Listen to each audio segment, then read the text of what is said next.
dedicados al tratamiento de aguas. El día de hoy nos acompaña la doctora Erika Méndez Albores, de la Benemérita Universidad Autónoma de Puebla, así como la doctora Reina Natividad, Gabriela Roa. perdóneme, No te preocupes. así como la doctora Gabriela Roa Morales y el doctor Bernardo Fontana Uribe, que vienen del Centro Conjunto de Investigación en Química Sustentable, UAM-UNAM.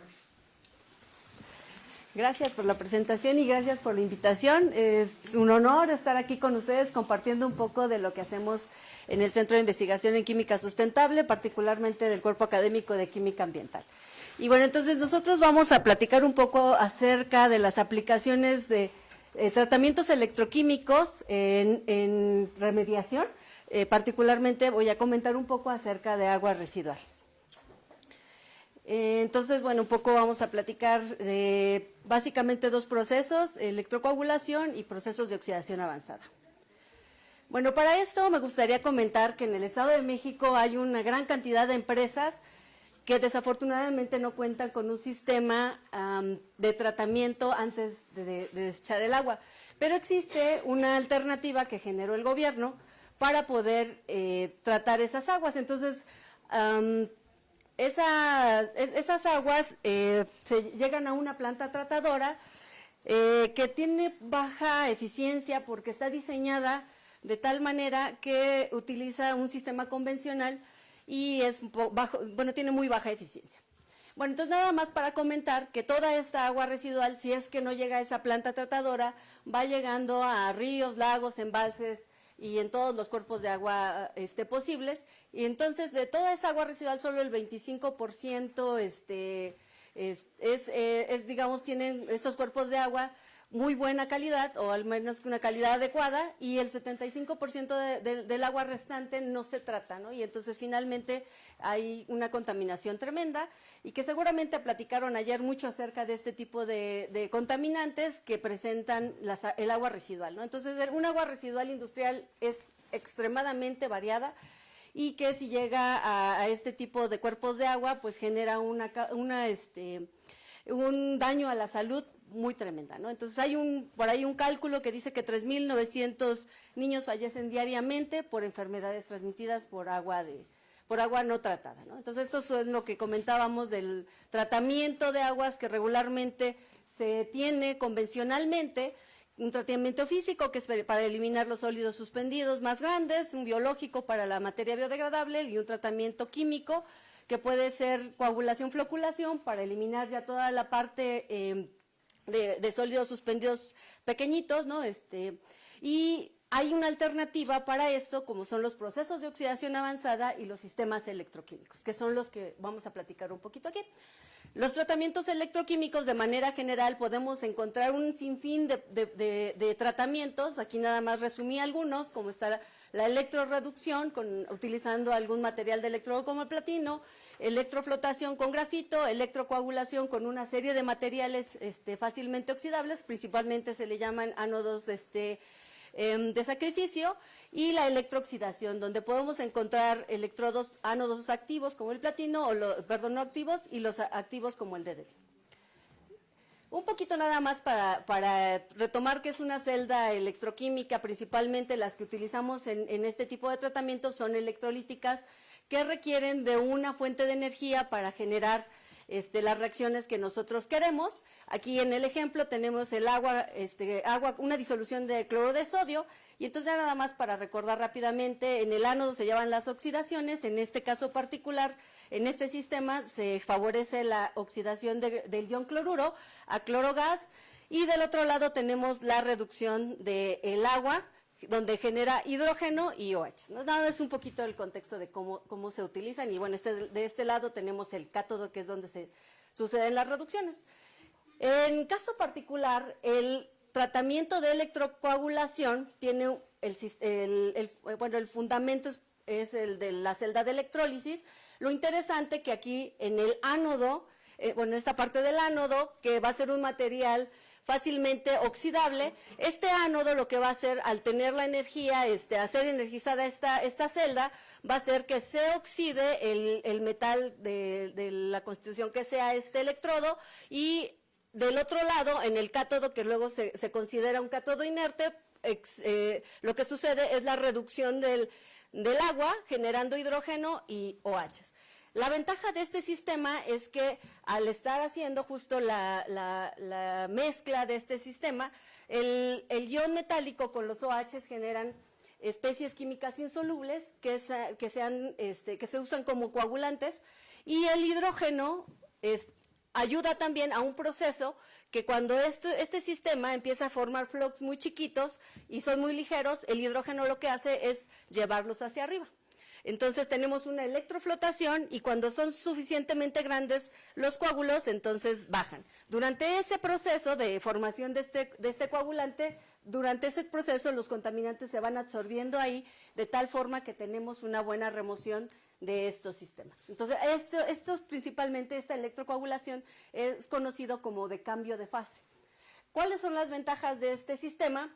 Es que puede remover sistemas coloidales, microorganismos, iones metálicos, compuestos orgánicos persistentes. En ciertas ocasiones la materia orgánica se puede oxidar o reducir dependiendo de qué tan factible sea eso, y también puede eliminar iones inorgánicos como fosfatos y nitratos.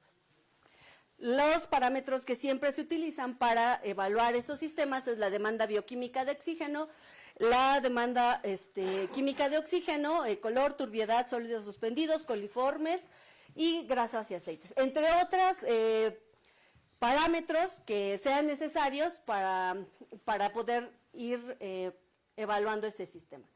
Aquí, por ejemplo, les voy a mostrar el reactor electroquímico tipo batch con un arreglo monopolar.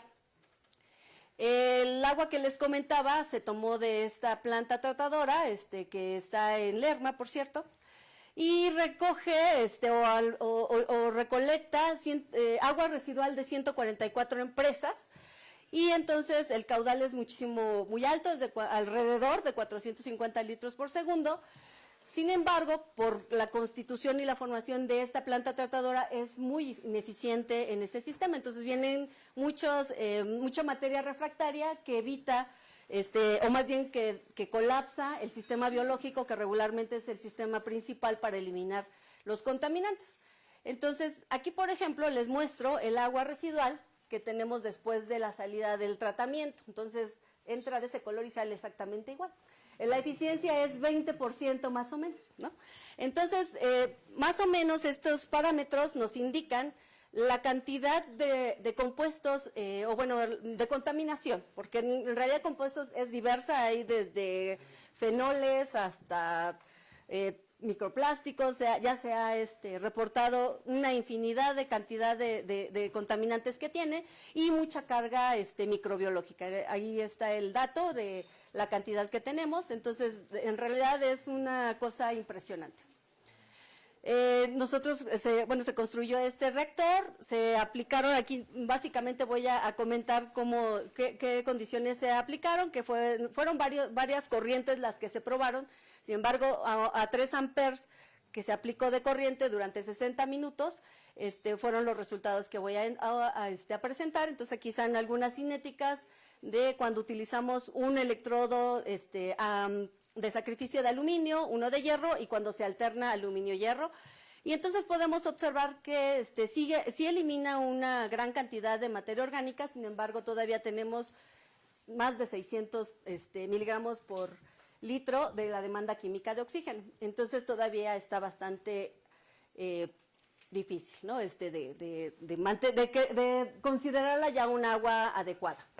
Pero al menos ya le quitamos, ya está mucho mejor. Ahorita van a ver físicamente cómo cambia el aspecto.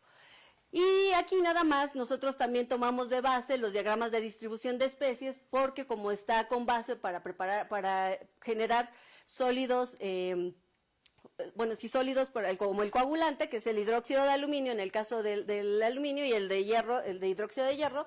Entonces podemos observar que a pH de arriba de 3.5 el aluminio ya empieza a generar el coagulante, y en el caso del hierro 2 en pH 7, 5, 8, pero como regularmente tenemos oxígeno disuelto en el agua, regularmente el hierro 2 se oxida rápidamente a hierro 3, y también tenemos el hidróxido de hierro 3, que son muy importantes justo para generar la coagulación.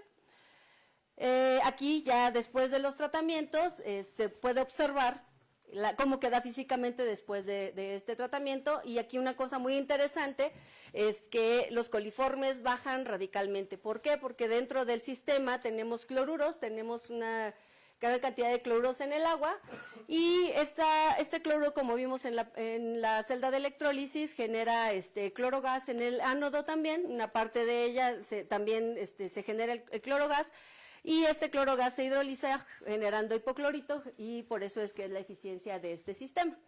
Entonces, aunque todavía nos falta hacer la eliminación de otros componentes, bueno, aquí es como romper los paradigmas, ¿verdad? Y justo hacer a lo mejor una inserción de este sistema al sistema que ya conocemos, ¿no? Que es convencional, pero ya bajamos la carga contaminante de la demanda química de oxígeno.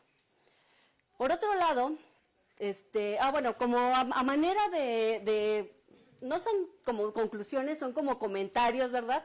Las ventajas de este sistema es que requieren voltajes bajos y se puede mejorar y hacer más sostenible si utilizamos energías verdes, ¿verdad? Porque finalmente también ya lo hemos hecho, ya tenemos sistemas de electrocoagulación donde utilizamos una batería que fue cargada con la luz solar, y entonces tenemos ya esta parte de energía suficientemente verde. La ventaja también es que posteriormente este sistema ya adecuándolo puede ser puede tener una autonomía, o sea, puede ser dejarlo trabajar sin problema.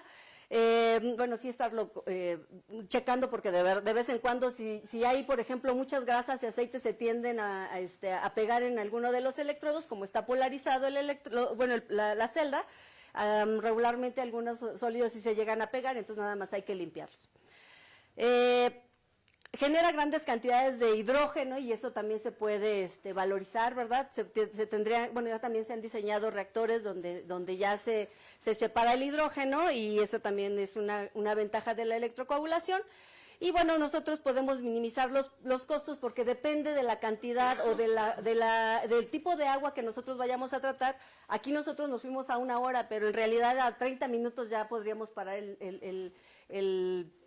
el tratamiento, porque ya no hay más remoción a partir de 30 minutos. Y algunas de las desventajas, dice que pues finalmente la inversión, como todos los proyectos, ¿verdad? Siempre tiene que uno invertir, pero sin embargo es mucho más económico que la coagulación convencional, y controla la cantidad de lodos que podemos estar generando. Una de las desventajas que se podría considerar es el reemplazo del ánodo. Sin embargo, eso es relativo también, porque depende como les decía, del tipo de agua que estemos tratando. Igual puede ser más duradero, y bueno, ahí habría que comenzar. Y bueno, la falsa creencia de que es costosa, en realidad es muy fácil hacer una electrocoagulación, la podemos hacer en casa también. Igual podemos utilizar un par de clips, ¿no? Una pila, y ya. Finalmente, ¿no? Entonces, bueno, es una parte de lo de la electrocoagulación. Por otro lado, otro de los procesos que también hemos aplicado son los de oxidación avanzada.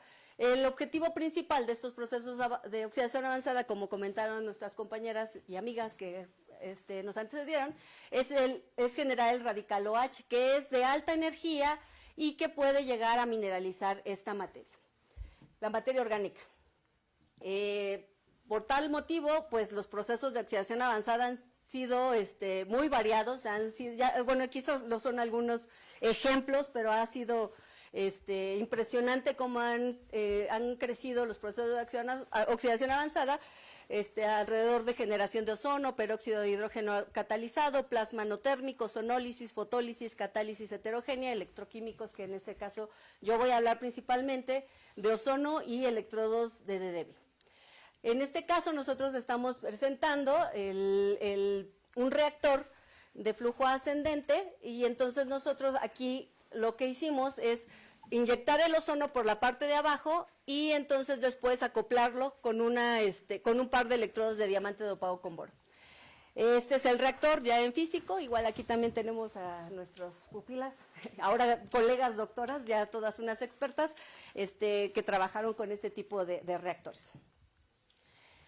Aquí nada más rápidamente les quiero comentar los resultados, los mejores resultados que obtuvimos estamos hablando de la misma agua residual que al inicio, la de la planta tratadora de agua que está aquí en Lerma. Y cuando nosotros aplicamos el ozono, durante 120 minutos podemos observar cómo cambia radicalmente ya el color.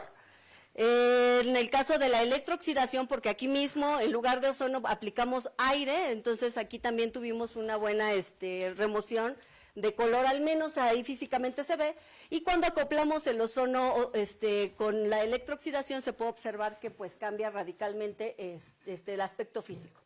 Pero vámonos a los parámetros físico-químicos, ¿verdad? Porque ahora sí que cuando nosotros vemos agua totalmente translúcida, en realidad no sabemos qué otras cosas tiene. Porque regularmente si tendríamos un colorante, pues vamos a ver cómo se va disminuyendo, pero ahorita, pues al final de cuentas, nada más tenemos especies químicas que no tienen color. Y entonces, pues bueno, ahí podemos hacer estudios de UV-Vis para ir viendo cómo va pasando en la estación. En este caso, el pH pues prácticamente se mantuvo constante, sí hubo alguna variación en la conductividad por todos los procesos de destrucción y generación de algunos compuestos que regularmente son ácidos carboxílicos ya al final del tratamiento, pero la parte interesante es que en la turbiedad ya al final se puede observar que prácticamente se va más del 98%, y del TOC en realidad tenemos muy baja con el ozono y con la electrooxidación, relativamente baja eficiencia de eliminación de carbono orgánico total, y con el combinado tenemos un 80%. O sea, todavía tenemos un sistema por ahí con contaminantes.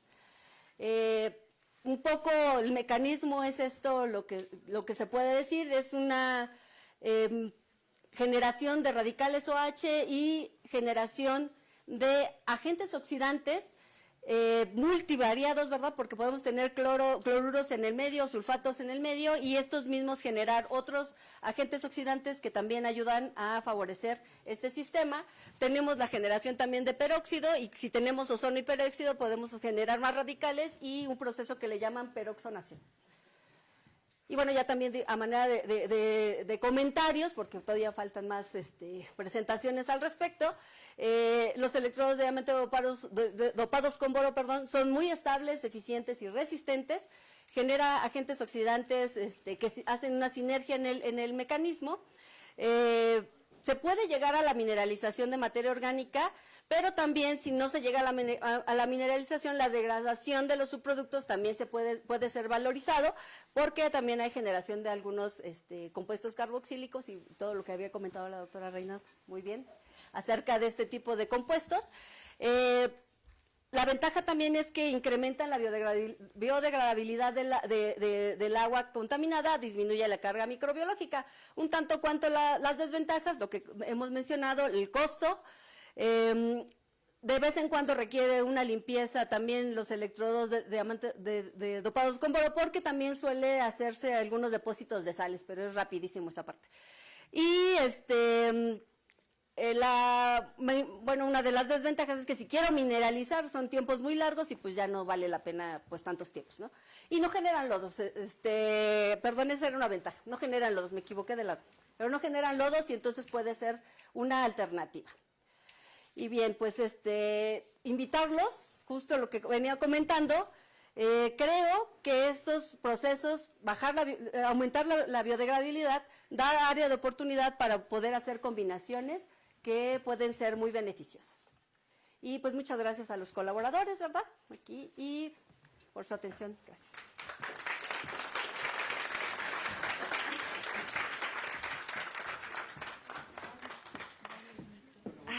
Espera. Gane tiempo, sí. Gracias. Muy bien. Bueno, como ya se ha ido hablando a lo largo del día de ayer y hoy, estos procesos de oxidación avanzada tienen su particularidad, a diferencia de las plantas de tratamiento tradicionales biológicas, para atacar aquellos contaminantes que no se pueden tratar por métodos tradicionales. Y es ahí donde entonces estamos... Ay, no, perdón, me equivoqué. Esa no es. Esas son las de las líneas de investigación. Es otro. Ay, perdón, ya perdí tiempo. Córtale, mi chavo, córtale. ¿Dónde quedó la última? ¿Sí? A ver, acá está. Pasa, Erika, por favor, porque les di la plática que no era. ¿No está arriba? Ahí está, sí. Ay. ¿Sí? Bueno, esa es una ventaja para mí, por el tiempo. Bueno, primeramente agradezco la invitación y como también decía la doctora Reina, de ver las instalaciones, porque bueno, yo pertenezco, o mi lugar de adscripción es la BUAP, la Benemérita Universidad Autónoma de Puebla, y ahorita tenemos un nuevo campus, que es CEU2 le llaman, y precisamente me recordó nuestra institución. Bueno, lo que les voy a hablar el día de hoy es uso de electrodos DCA para degradar contaminantes presentes en medio acuoso, pero también en medio no acuoso. Ahí les dejo mi correo también por cualquier comentario o pregunta si quisieran. ¿No avanza? Ok. Bueno, todo surge precisamente lo que son tratamientos de aguas o el cuidado de nuestro medio ambiente, precisamente para tratar de alcanzar las metas que nos marcan los Objetivos de Desarrollo Sostenible. Específicamente lo que les vengo a hablar, que es el objetivo 6, que es agua limpia y saneamiento. Lo que necesitamos es mejorar la calidad del agua y minimizar la emisión de productos químicos y materiales peligrosos cuando ocupamos algún tratamiento. Dentro de las tecnologías de tratamiento, como ya lo había mencionado la doctora Gaby, pues tenemos el tratamiento físico, biológico y los químicos. Y de ahí vienen los procesos electroquímicos avanzados de oxidación, precisamente para aquellos contaminantes que son difíciles de degradar por ya sea biológico o físicamente. Lo que hacen estos procesos es transformar y destruir químicamente moléculas indeseables a través de la generación de radicales hidroxilo mayoritariamente. Pero lo que les vengo a platicar es el uso de los electrodos DCA. ¿Pero qué significa DCA? De acuerdo a su traducción en inglés, son ánodos dimensionalmente estables. Y se les llama así porque a través del uso y del proceso que nosotros utilizamos no se llegan a deformar, incluso aunque trabajemos en medios o muy ácidos o muy alcalinos. Y se forman, necesitamos dos cosas particularmente para obtener el DCA, que es un sustrato. Generalmente trabajamos con titanio, pero se puede utilizar de tantalio, aluminio, grafito, etcétera. Y un precursor metálico. Mayoritariamente se utilizan cloruros para que nosotros a través de un proceso de sinterizado obtengamos los óxidos. Al final de cuentas, un electrodo DCA es un sustrato que tiene una película de óxidos. Y esos óxidos son los que nos van a permitir aplicarlo en diferentes procesos. Por ejemplo, electrólisis del agua, tratamiento de aguas y suelos contaminados, en baterías, preparación de supercapacitores, entre otros. Nosotros los hemos aplicado para degradar colorantes, antibióticos, incluso también para extraer los compuestos azufrados de combustibles líquidos. Ha tenido a través del tiempo un avance el uso de los electrodos, a través, por ejemplo, comenzando con los 50, los electrodos que se utilizaban eran de grafito y de acero inoxidable. Después, en los 65, empezaron a surgir estos electrodos y se les llama DCA precisamente al inventor, que fue Beer. Él lo que hizo fue inventar este tipo de electrodos con óxidos de rutenio y de iridio. Y a través de los años, en el 67, por ejemplo, han surgido otros electrodos con otros óxidos. Por eso se les llama electrodos tipo DCA. Y actualmente nosotros en nuestro laboratorio realizamos y fabricamos estos electrodos. Hemos fabricado de diferentes formas, tamaños, incluso dimensiones. Y generalmente los que nosotros nos enfocamos es la fabricación de titanio como sustrato y de óxidos de iridio, estaño y antimonio. La aplicación que le hemos dado ha sido vasta, incluso no nada más en agua, lo hemos utilizado en suelo también. Ahora, dentro de los mecanismos que se ocupan para trabajar con estos electrodos, particularmente son dos.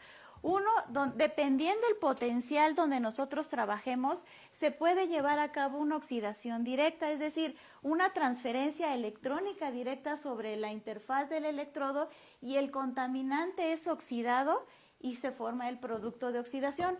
Pero también lo podemos hacer como le llamamos oxidación mediada, es decir, generamos primeramente un oxidante y ese oxidante, cualquiera que sea dependiendo del medio de reacción en el que trabajemos, es el que va a degradar al contaminante. En este caso se ve que el radical hidroxilo se puede obtener a través de la oxidación del agua y una vez que se genera el radical hidroxilo, el contaminante se degrada. De esta manera, nosotros hemos comparado incluso nuestros electrodos, los electrodos DCA, con el clásico BDD, que por excelencia ha sido muy utilizado para degradar, que es lo que nos va a platicar posteriormente el doctor Bernardo. De acuerdo a cómo se han clasificado estos electrodos, nosotros le llamamos electrodos activos y no activos. La diferencia radica en la generación de la evolución de oxígeno. Estos electrodos son muy buenos para generar oxígeno, sin embargo, para degradar son menos viables que los BDD. Y en cambio, los no activos, la característica es que generan mayoritariamente radicales hidroxilo debido a la ventana de potencial que se utiliza. Aquí, de acuerdo a literatura, hicieron un estudio para clasificar precisamente estos electrodos y a través de una molécula sonda empezaron a ver dónde se generaba el radical hidroxilo. Y vean, por ejemplo, aquí analizando por unidades de absorbancia, vemos que el platino y el óxido de iridio generan muy poca cantidad de radicales hidroxilo en comparación con el óxido de estaño. Es así entonces como ellos empezaron a determinar por qué se le llamaba no activo y lo probaron degradando algún contaminante y vieron que, por ejemplo, los óxidos de estaño, que en este caso clasificado como no activo, degradaba mayoritariamente o más porcentaje que si se trabajaba con platino u óxido de iridio. Es así entonces como decidimos fabricar, como les comentaba, nuestros propios electrodos de manera muy artesanal, sin embargo nos ha funcionado. Lo que nosotros hacemos es eliminar los cloruros durante la fabricación para precisamente disminuir más la contaminación al momento de fabricarlos. Trabajamos con compuestos precursores que son orgánicos y de esta manera podemos fabricar, como les decía, de diversas formas y tamaños. Lo que le hacemos es un tratamiento físico, después un tratamiento químico con ácido oxálico para tener una superficie rugosa. Enseguida, aplicamos el precursor. En este caso lo hacemos de un método que se llama brushing. Sinterizamos el producto y en este caso, por SEM evaluamos la superficie. Como ustedes pueden ver, en este caso se ve una superficie o una película de óxidos que está muy adherida a lo que sería la porosidad de nuestro sustrato. Y de esta manera aquí les presento por voltamperometría cíclica la comparación de la ventana de potencial de estos electrodos. Estos son los que nosotros fabricamos, pero lo comparamos con carbón vitrio y con BDD. Como les decía, el BDD por excelencia es, hasta la fecha, es uno de los materiales que degradan casi al 100% cualquier contaminante orgánico.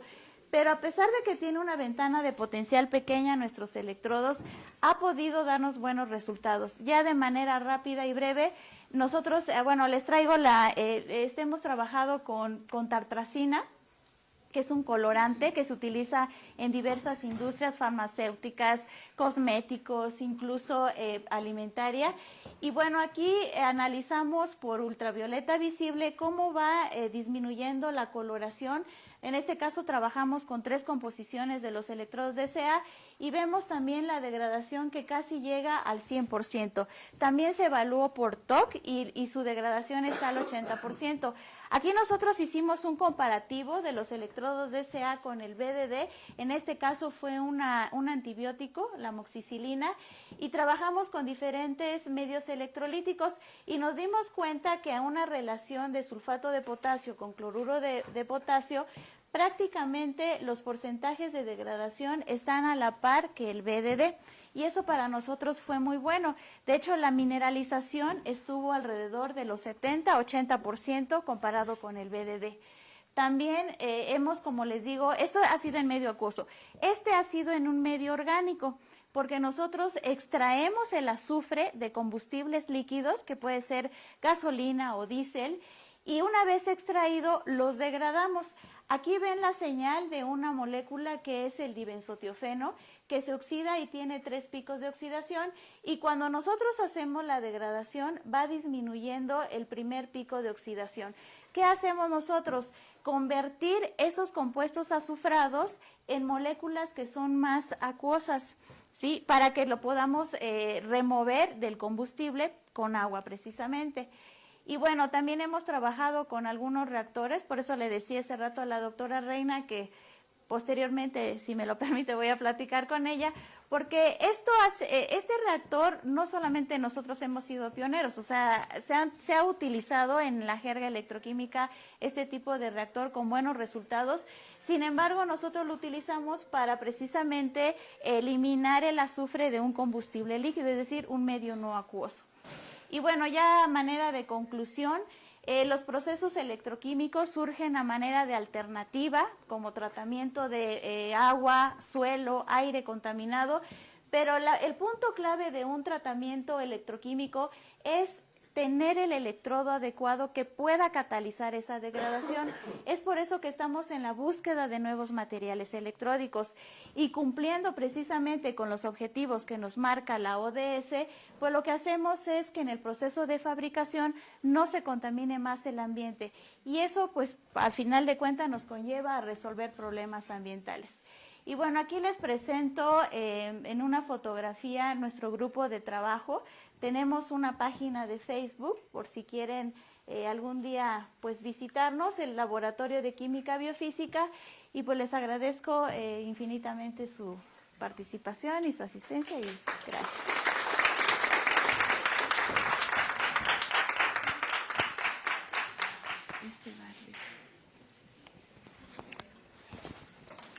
Gracias.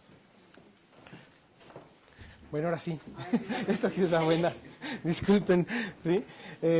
Muy bien, bueno, voy a retomar varias de las cuestiones que ya comentaron, entonces va a ser un poquito más rápida mi plática.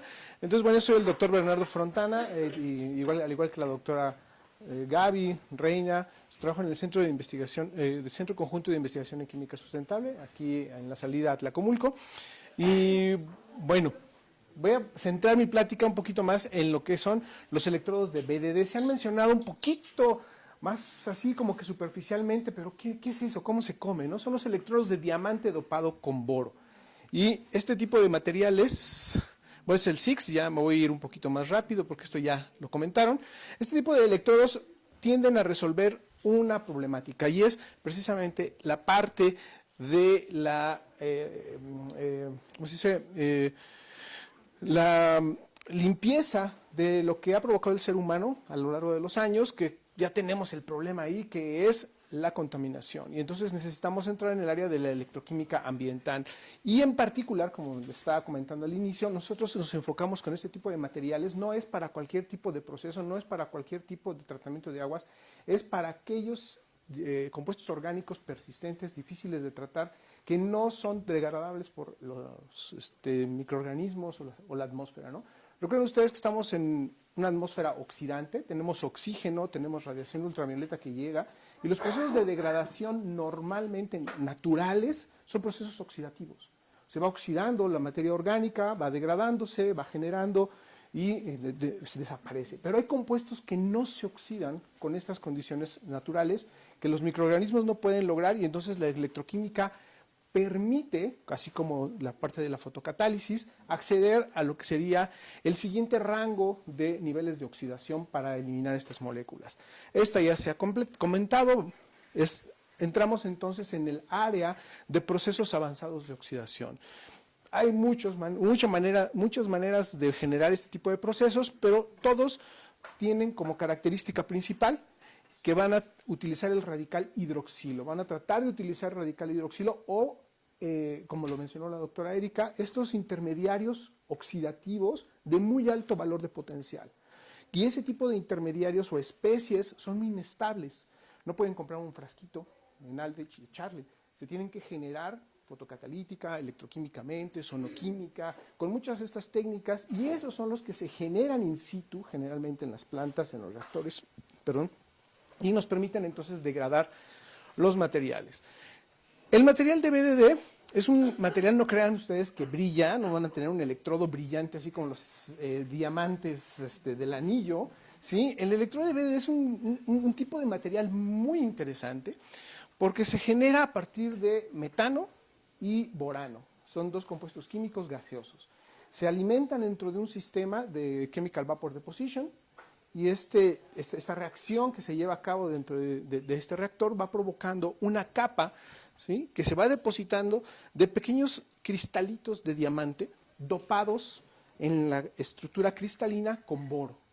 Y como ustedes a lo mejor han leído, han oído o por ahí, los semiconductores funcionan de esa manera. Un semiconductor tipo N, un semiconductor tipo P, es aquel que tiene vacancias o tiene exceso de electrones dentro de su red cristalina y por lo tanto entonces puede conducir electricidad. Entonces lo interesante aquí es que están convirtiendo un material prácticamente no conductor, como es el diamante, es carbón, en un material conductor que podemos utilizarlo para llevar a cabo reacciones de oxidación. Resistente químicamente, porque tiene la resistencia del diamante, y entonces tiene otra particularidad muy interesante que comentó así rápidamente la doctora Erika, que es, vean ustedes los valores de potencial a los cuales podemos acceder. Digamos que un radical clásico que se puede generar en la naturaleza podría llevar a cabo oxidaciones en este rango, 1, más o menos 1.5, pero todos aquellos oxidantes que están por arriba de estos valores de potencial no se degradan fácilmente, se convierten en compuestos persistentes. Entonces necesitamos materiales, y como bien lo dijo y la conclusión es excelente, que nos ayudan la gente que hace materiales. Las grandes aplicaciones de electroquímica en los últimos años han sido desarrolladas por dos grandes áreas, la ciencia de materiales y la electrónica. La electrónica nos ha permitido tener dispositivos más pequeñitos, baratos, accesibles, y la ciencia de materiales, recuerden ustedes que la electroquímica es una técnica heterogénea, interfacial, y toda la magia, retomando las palabras de la doctora, ocurre en la interfase. Ahí es donde está el secreto del asunto. Entonces, esa interfase es la que nos va a dar precisamente las propiedades catalíticas, de reactividad, y puede ser muy interesante entrar en este tipo de ciencia, ¿no?, de estudiar estas materias. Pero hay una segunda característica de este material de electrodo. La primera es que tiene un valor de potencial per se más amplio, y eso se da porque la evolución de oxígeno es lenta. Es decir, si recuerdan ustedes que lo que estoy oxidando en este tipo de sistemas, este es un sistema que se conoce como, hagan de cuenta, una ultravioleta visible. Es como un UV, pero de potencial. En lugar de colocar longitud de onda o frecuencia, como ustedes quieran verlo, lo que están viendo aquí es energía en términos de potencial. Entonces lo que están viendo es la respuesta de qué tanta energía necesito para que el proceso se lleve a cabo.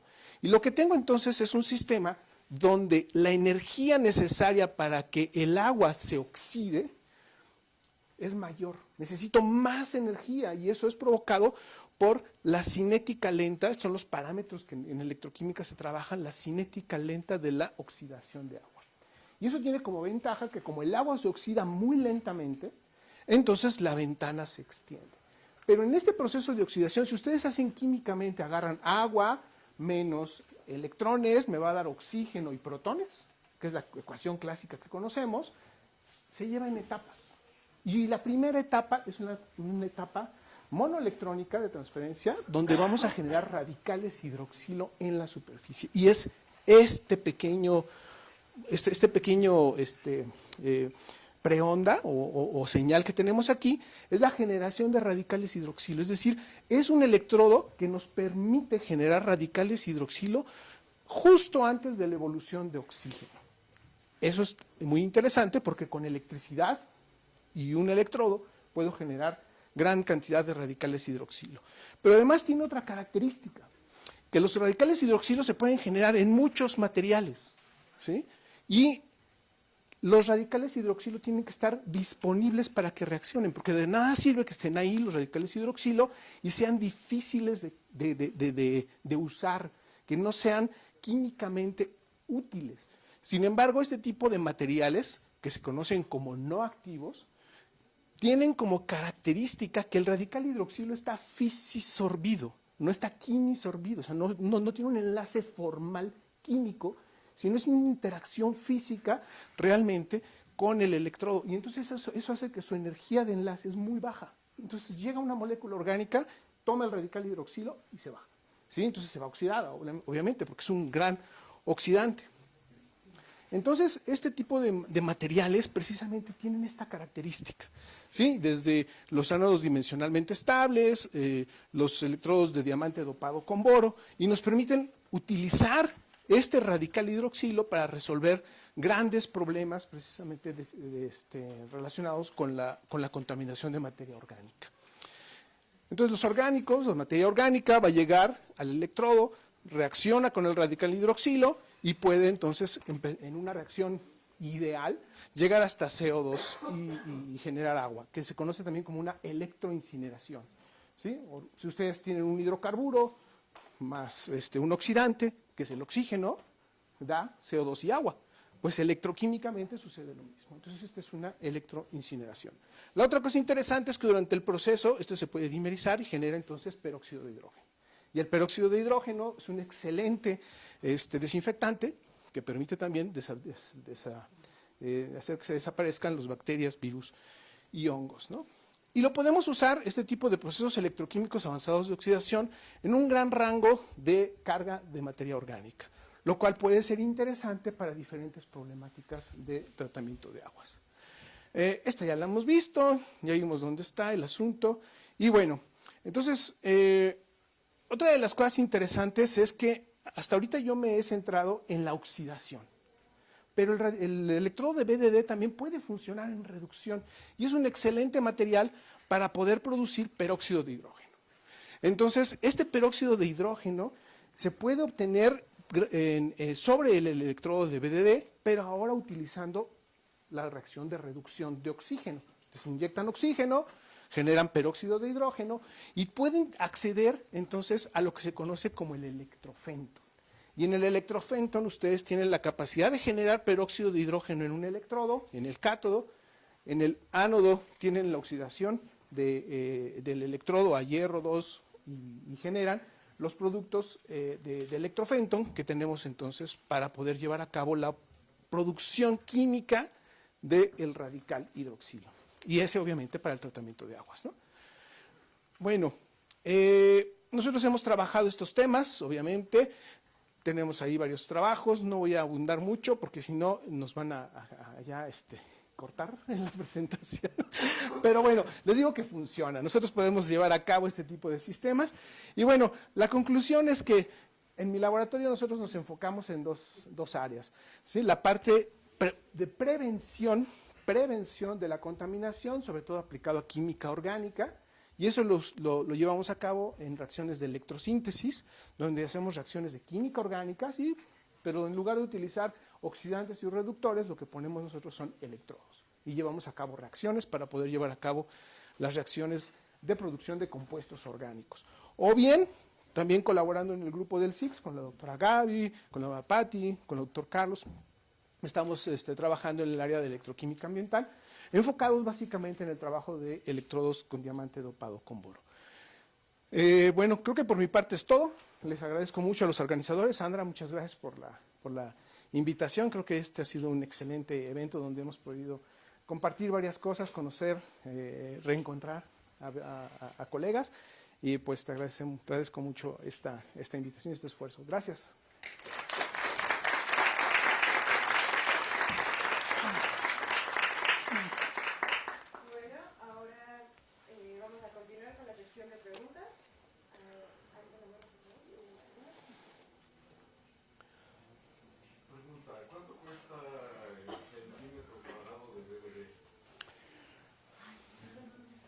Lo rentabilizas con la estabilidad y la duración y el uso. Es caro. No es barato, definitivamente. Tenemos una ventaja ahí. Hasta hace 3, 4 años, las patentes eran básicamente europeas, alemanas, suizas, y sí era caro. Ahorita no recuerdo bien, yo hace bastante que no compro un electrodo.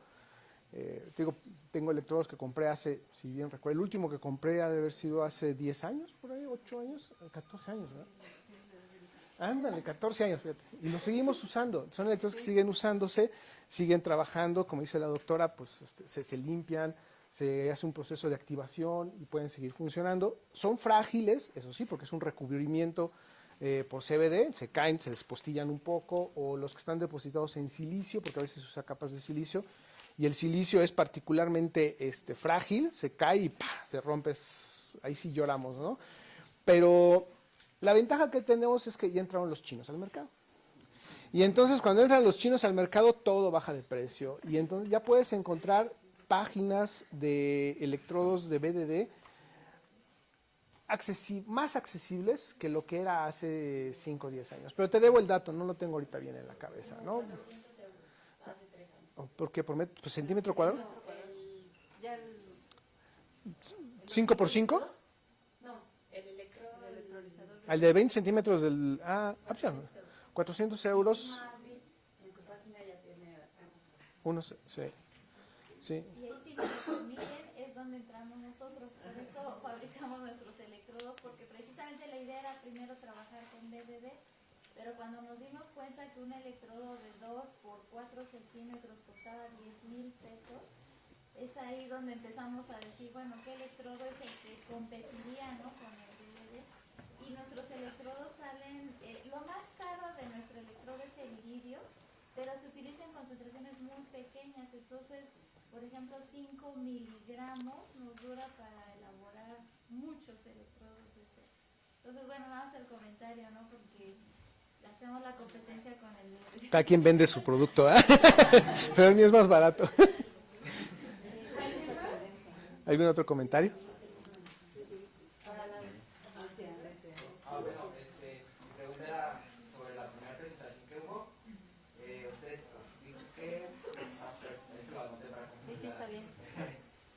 Mencionó que en sus conclusiones que era una desventaja el reemplazo de los ánodos.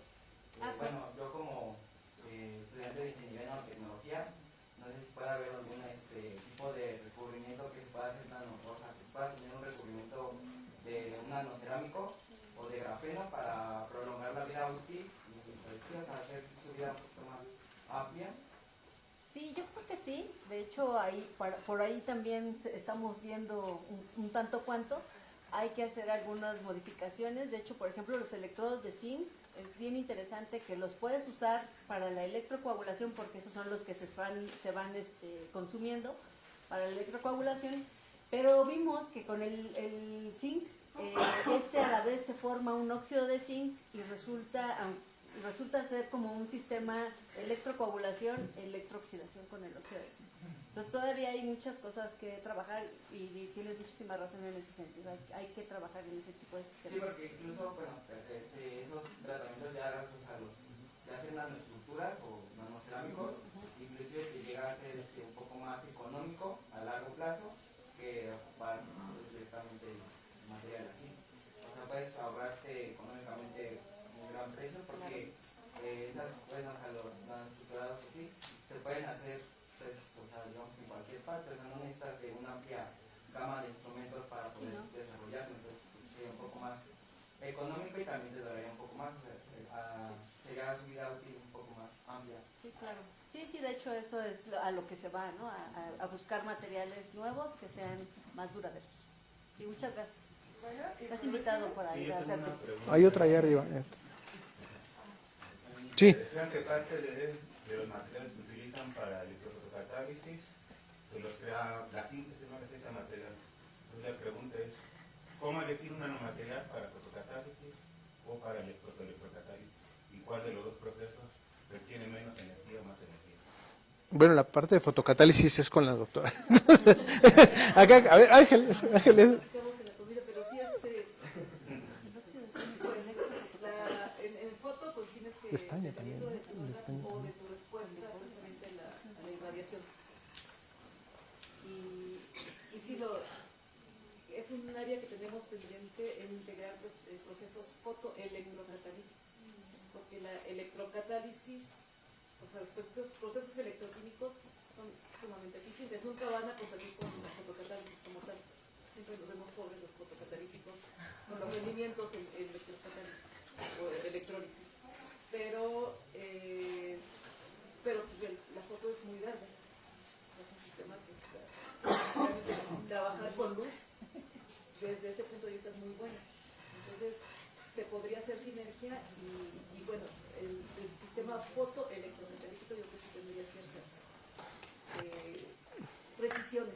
Sí, tal vez nomás para complementar esa parte, o sea, otra de las cosas importantes es que tú normalmente depositas el fotoelectrocatalizador en un electrodo y necesitas que esa capa sea conductora.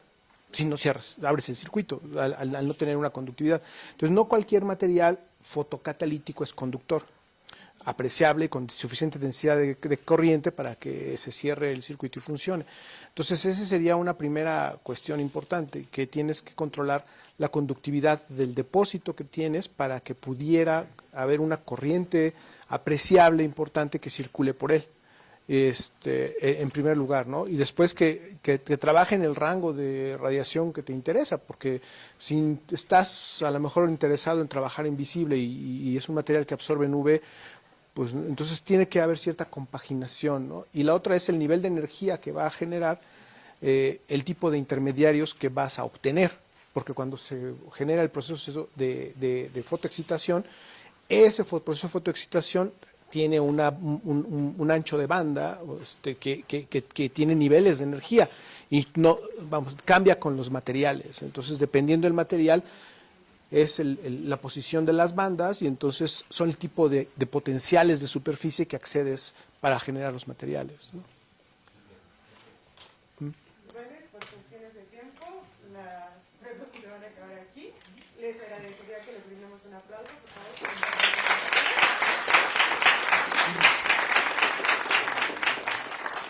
La taza y luego se ve, ¿no está? También, y hacemos la entrega de las constancias al doctor Bernardo, a la doctora Gabriela y a la doctora Erika por su participación como ponente en la mesa redonda.